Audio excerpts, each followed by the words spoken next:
हाँ सर, आ गए। अच्छा आ गया, ठीक है। आओ जी।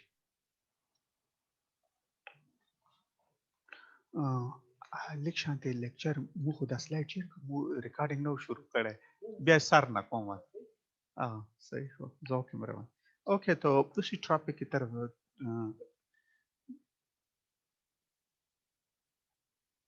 रिकॉर्डिंग स्टार्ट है नमस्कार सर। नखकारी हाँ सर, स्टार्ट। स्टार्ट दे रिकॉर्डिंग सर, स्टार्ट स्टार्ट दे। रिकॉर्डिंग स्टार्ट है आओ सर, स्टार्ट दे सर। हाँ जी जब हाँ ओके तो अभी हम बात कर रहे थे कि हमारे पास जब डाइलेक्ट्रिक को इलेक्ट्रिक फील्ड अप्लाई की जाती है बैटरी अमूमन इलेक्ट्रिक फील्ड अप्लाई करती है जब आम बैटरी होती है वो इलेक्ट्रॉन को धक्का देती है इलेक्ट्रॉन मटेरियल के अंदर होते हैं डाइलेक्ट्रिक में इलेक्ट्रॉन फ्लो नहीं करते क्योंकि वो जो होते हैं अपने न्यूक्लियस के साथ टाइटली अटैच होते हैं और बाहर की एक्सटर्नल इलेक्ट्रिक फील्ड से इनकी जो इलेक्ट्रॉन और न्यूक्लियस के दरमियान जो इलेक्ट्रिक फील्ड होती है वो उससे ज्यादा होती है तो इस वजह से फ्लो नहीं करती तो ये बात याद रखने आपसे कहीं भी पूछा जा सकता है कि जो डाइलेक्ट्रिक होता है इंसुलेटर होता है उसमें भी तो इलेक्ट्रॉन होते हैं और वो क्यों फ्लो नहीं करते ठीक है ना तो उसमें इलेक्ट्रॉन जो होते हैं वो अपने न्यूक्लियस के साथ टाइटली बाउंड होते हैं और एक्सटर्नल इलेक्ट्रिक फील्ड से उनकी इलेक्ट्रिक फील्ड ज्यादा होती है तो उस वजह से वो मूव नहीं करते अच्छा हमारे पास जो इलेक्ट्रिक फील्ड है ये इस पोलराइजेशन जो है वो डिपेंड करती है इलेक्ट्रिक फील्ड पे इलेक्ट्रिक फील्ड जितनी ज्यादा होगी उतनी हमारे पास पोलराइजेशन ज्यादा होगी so polarisation of the individual atom depends is proportional to the electric field ये तो वाज़ेह बात है कि इलेक्ट्रिक फील्ड ज़्यादा होगी तो ज़्यादा हमारे पास पोल बनेंगे और पोल बड़ा होगा वाज़ेह होगा अगर इलेक्ट्रिक फील्ड होगी तो उस पर कुछ थोड़ा सा असर होगा इतना ज़्यादा असर होगा दूसरी बात ये याद रखें कि पोलराइजेशन होली माइक्रोस्कोपिक फिनोमेना है ये नजर नहीं आता ठीक है और ये लेकिन ये जो है एक्सटर्नल इलेक्ट्रिक फील्ड को इफेक्ट करता है उसको रोकता है मटेरियल की प्रॉपर्टीज चेंज हो जाती है हम इससे अंदाजा लगा लेते हैं कि इनसाइड द मटेरियल जो है वो हमारे पास पोलराइजेशन क्रिएट हो गई है कैपेसिटेंस बढ़ जाती है बाकी नजर नहीं आता क्योंकि हमने आयंस को इलेक्ट्रॉन को डील करना होता है उनकी शिफ्टिंग को डील करना होता है तो उनको देखना नामुमकिन सी बात होती है तो ये पोलराइजेशन जो है अगर हमारे पास मुख्तलिफ किस्म के इलेक्ट्रिक फील्ड हैं तो ये मुख्तलिफ होंगे हमने बहुत सी इलेक्ट्रिक फील्ड अप्लाई की है तो ये इस तरह की सिचुएशन है अच्छा ये हमारे पास एक प्रोपोर्शनलिटी वाली बात हुई अब हम आते हैं कि प्रोपोर्शनलिटी को हम ख़त्म करेंगे तो यहाँ पे कौन सा कांस्टेंट लगाएंगे तो यहाँ पे हमारे पास जो कांस्टेंट है आप लोगों ने मैग्नेटिक ससेबिलिटी की बात सुनी होगी यहाँ पे इलेक्ट्रिक ससेबिलिटी है और इलेक्ट्रिक ससेबिलिटी जो है हर मटेरियल की जुदा है गौर से देखिए इस बात को यहाँ पे मैंने कोई डाइलेक्ट्रिक लिया हुआ है मीका है और इस जगह पे कोई और मैंने डाइलेक्ट्रिक लिया सबको एक किस्म की इलेक्ट्रिक फील्ड अप्लाई करो ना तो सबकी एक जैसी पोलराइजेशन नहीं होगी क्योंकि हर मटेरियल की अपनी नेचर होती है तो इलेक्ट्रिक फील्ड तो होगी पोलराइजेशन होगी लेकिन कितनी पोलराइजेशन है ये मटेरियल के नेचर पे भी डिपेंड करता है कि उसके इलेक्ट्रॉन और न्यूक्लियस के दरमियान जो है वो बॉन्डिंग कितनी है और उन्होंने कितना तो इलेक्ट्रिक ससेबिलिटी वो मटेरियल की नेचर को शो करता है जिस तरह रेजिस्टिविटी हर मटेरियल की डिफरेंट होती है इस तरह हमारे पास इलेक्ट्रिक ससेबिलिटी भी हर मटेरियल की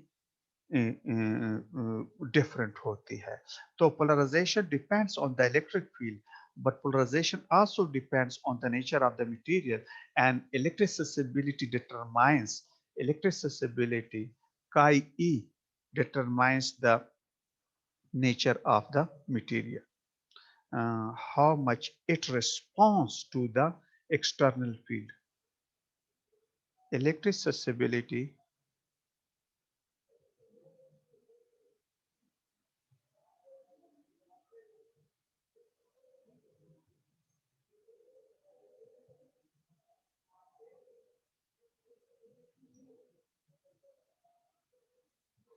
determines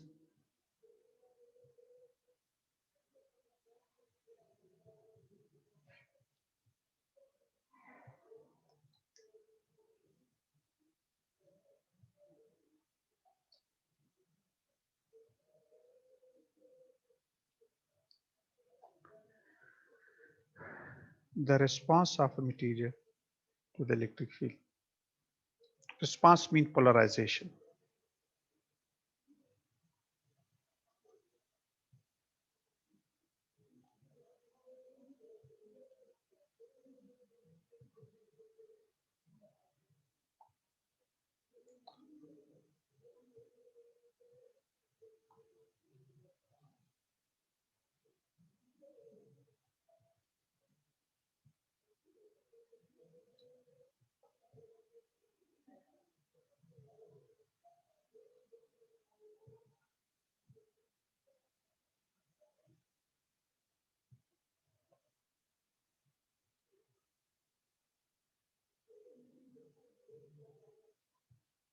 Okay.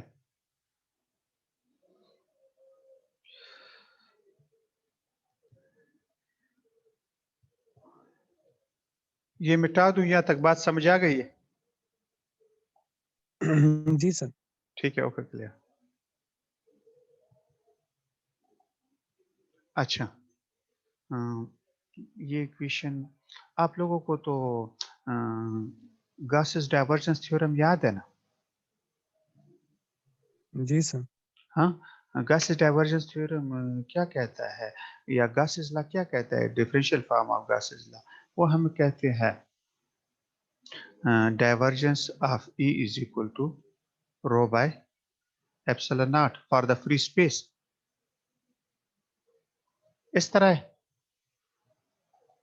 हाँ जी जी ठीक सर। है। Yes. अगर हमारे पास मटेरियल जो है वो उसकी इलेक्ट्रिक फील्ड की बात हो, उसमें इलेक्ट्रिक फील्ड की बात हो, तो वहाँ पे तो हमारे पास जो होता है वो तो फ्री स्पेस नहीं होता, वहाँ पे तो हमारे पास परमिटिविटी ऑफ द मटेरियल होती है, ठीक है ना? दूसरी बात ये कि डाइलेक्ट्रिक में हमारे पास ये जो रो होता है इसको हम 4 पाई से मल्टीप्लाई करते हैं, और ये फिर हम फ्री स्पेस में इसकी ज़रूरत नहीं होती, क्योंकि और इसमें हमारे पास ये सॉलिड एंगल वाली सिचुएशन होती है, 3 डायमेंशनल मटेरियल होता है, और एप्सिलॉन नॉट की जगह पे एप्सिलॉन होता है। अब एप्सिलॉन इधर डिवाइड है, मैं अगर इसको इधर लाता हूँ तो इसको ऐसे लिख सकता हूँ, divergence of epsilon naught epsilon into E is equal to 4 pi rho,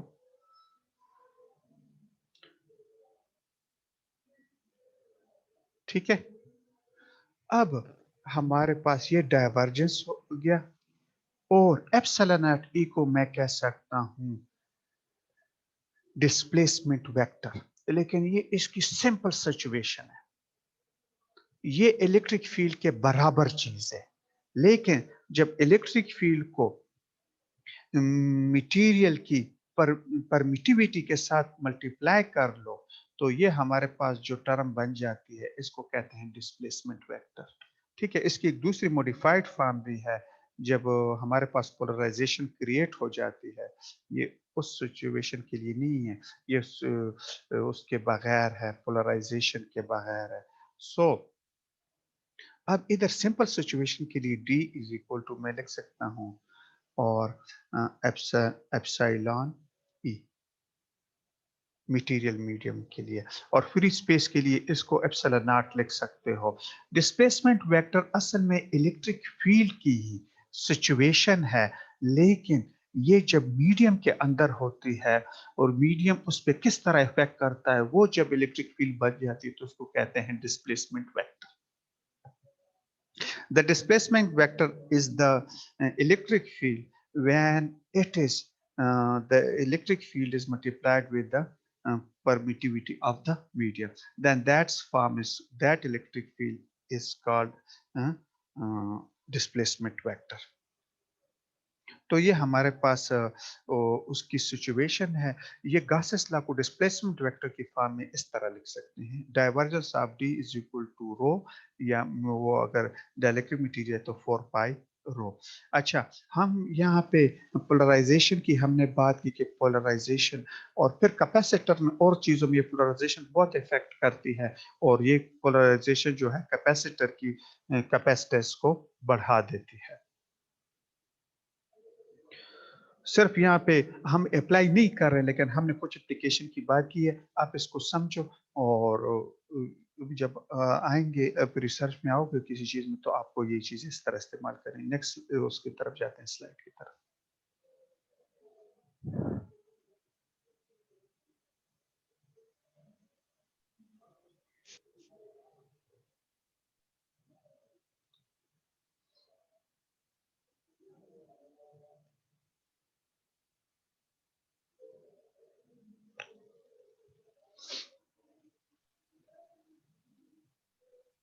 sir इतना काफी है सर। थोड़ा सा बस पढ़ता हूँ, बस थोड़ा सा, ठीक है। सर हाँ सर हाँ। मेरा एक सवाल है सर यहाँ ज़हन में। अच्छा अच्छा। सर ये डाई इलेक्ट्रिक मटेरियल को सर जब हम ये 3 किस्म की मटेरियल है, वो पैरामैग्नेटिक और पैरोमैग्नेटिक। अच्छा सर इन जब हम पैरामैग्नेटिक मटेरियल को इलेक्ट्रिक फील्ड में रखते हैं तो वो उसके जो चार्जेस है वो अलाइन नहीं होते सर, ये क्यों ये सर? ऐसे है ना हसास सर, कि आप मैग्नेटिज्म में जी सर। चले गए हो, आप इलेक्ट्रिसिटी से शिफ्ट हो गए, पैरामैग्नेटिक और डायमैग्नेटिक और फेरोमैग्नेटिक, वो अभी नहीं है। ये तो आप मैग्नेटिज्म में चले गए हो। वो उसका नहीं सर, मैं ये मैग्नेटिज्म जो है वो इंसुलेटर में भी होता है और मेटल में भी होता है। मेटल में ज्यादा इन्फ्लुएंस होता है। सर इंसुलेटर में होता है इलेक्ट्रिक फील्ड में, जब हम इनको रखते हैं सर तो अलाइनमेंट होता है। अच्छा, आप ये इलेक्ट्रिक पोलराइजेशन, ये पॉजिटिव नेगेटिव चार्ज की पोलराइजेशन है, अलाइनमेंट है। वो जो आप बात कर रहे हो फेरो, यस डाया और पैरा, वो मैग्नेटिक डोमेन्स की अलाइनमेंट है, वो अलग टॉपिक है। यहाँ पे जो सर, वो हाँ, आप फेरो मैं पैरा ये में ना पूछ रहा जाओ। था सर कि अच्छा सर, मैं समझ, ये पूछ रहा था सर कि हाँ जब हम उस मटेरियल को मैग्नेटिक फील्ड में रखते हाँ, हैं तो उधर उसमें फिर उस, हाँ अलाइनमेंट होती है। हाँ हाँ। लेकिन सर अब अगर हम उसी मटेरियल को मतलब क्या इंसुलेटर को जब हम इलेक्ट्रिक फील्ड में रखते हैं तो क्या इसमें अलाइनमेंट होती है या नहीं? बहुत मैं ये कम, पूछ रहा था सर। बहुत कम। जिस तरह कुछ मैग्नेट्स हैं, जिस तरह लकड़ी हो गई, उसको मैग्नेटिक इसकी फील्ड में रखते वजह हैं, क्या है सर? उसके इंटरनल जो इलेक्ट्रिक फील्ड होती है, इलेक्ट्रॉन और न्यूक्लियस के दरमियान जो इलेक्ट्रिक फील्ड होती है, वो इतनी स्ट्रांग होती है कि वो उनको अलाइन होने देता ही नहीं एक्सटर्नल इलेक्ट्रिक फील्ड को।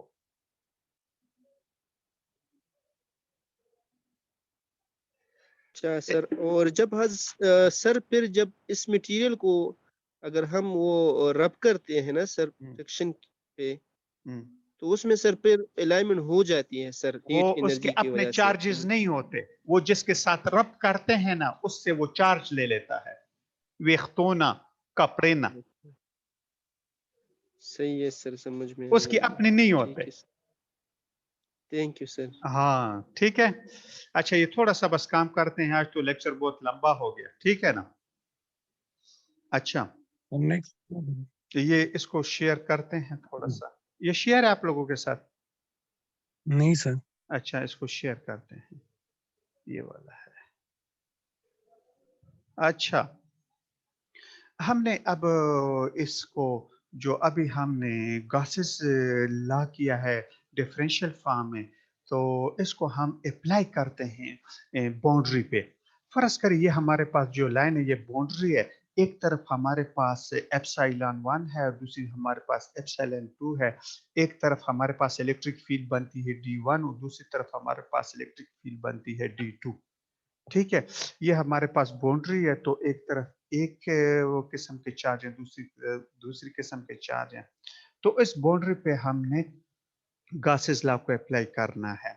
आपको मैं एक वो देता हूँ गासेस लॉ की एप्लीकेशंस की एक गासेस लॉ की एप्लीकेशंस तो आप लोगों को याद है ना?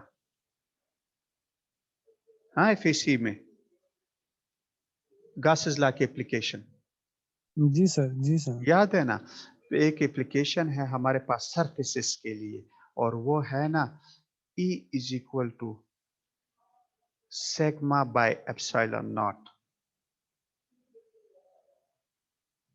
उसका जो रिजल्ट निकलता है जब इलेक्ट्रिक फील्ड मालूम हो जाती है, याद है? जी सर। हाँ, और इसको हम वेक्टर फॉर्म में लें तो ये ऐसा हो जाएगा। ठीक है? सही है? ठीक है? सही, इसके साथ फिर यूनिट वेक्टर, ठीक है, इधर यूनिट वेक्टर। याद है? इसको जी E सर। नॉट को मैं इधर ले आता हूँ। ठीक है? तो ये ऐसा हो जाएगा epsilon not into E is equal to sigma. Sigma is surface charge density. ठीक है? समझ आ गई? इसको क्रॉस मल्टीप्लाई किया। इसकी एप्सिलॉन नॉट E की जगह पे मैं डिस्प्लेसमेंट वेक्टर लिख सकता हूँ D। D is equal to sigma। लिख सकता हूँ। अच्छा, अगर ये जी सर। हमारे पास डाइलेक्ट्रिक का इंसुलेटर वहां पे तो मैंने फ्री स्पेस लिया, ठीक है ना? तो इसको मैं इसके साथ सॉलिड एंगल जो है हम वो लिख लेंगे 4 पाई सिग्मा। तो ये वाली इक्वेशन हो गई।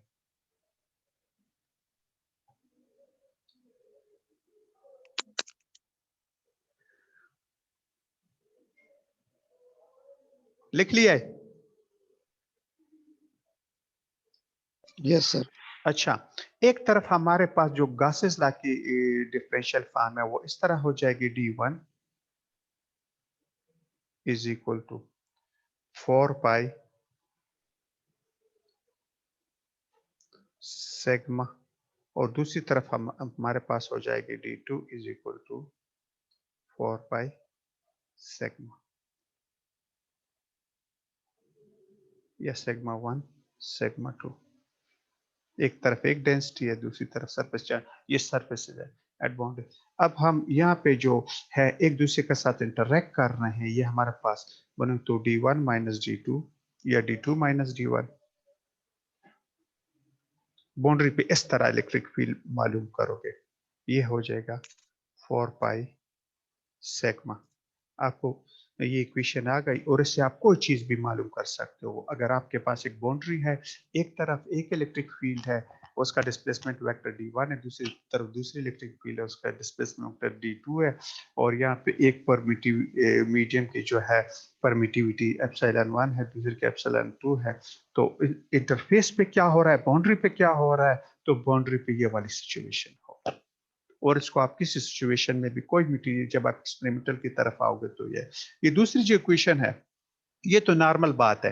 इलेक्ट्रोस्टैटिक में ये इलेक्ट्रिक फील्ड आपस में मिल जाएगी या कम हो जाएंगी या ज्यादा हो जाएंगी, लेकिन curling of field electric field नहीं होगा। इलेक्ट्रोस्टैटिक्स में ये जीरो होगा। तो कर्लिंग जो होगी दोनों फील्ड की वो क्या होगी, जीरो होगी। उनसे जो रिजल्ट बनता होगा वो क्या होगा, जीरो होगा। तो ये एक इंसुलेटर है, दो आपस में जिनकी डिफरेंट चार्ज डेंसिटी है और डिफरेंट इलेक्ट्रिक फील्ड बन रही है, तो एक बाउंड्री पे किस तरह बिहेव करेंगे, ये वो वाली सिचुएशन है। क्लास तो घंटे से ज्यादा हो गई है। ठीक है, थैंक यू। सर है ना सर। Thank you. सर ये स्लाइड्स है ना पिछले लेक्चर के और ये जो है ना अगर शेयर कर दे काइंडली सर। ओ अच्छा, ठीक है। आपने तस्वीर नहीं ली स्क्रीन से? सर ये ब्लर आ रहे हैं यहाँ पे सर, काफी ब्लर आ रहे हैं, तो काइंडली सर अच्छा ये कोई व्हाट्सएप कर दिया, ईमेल कर दिया, मैं आपको ईमेल भेज देता हूँ, फिर सबके साथ शेयर कर देते हैं। अच्छा, ठीक है। अच्छा, मैं आपको सही जी है। सर, मैं आपको ईमेल भी सर भेज देता ये हूँ जो जैसा। तस्वीर है आपने ली है सर, इसको आप स्कैन किया करें सर, ये आपने तस्वीर लिया अच्छा, है इसलिए ब्लर है सर। ओके, सर ठीक है, काइंडली हो आप गया। शेयर कर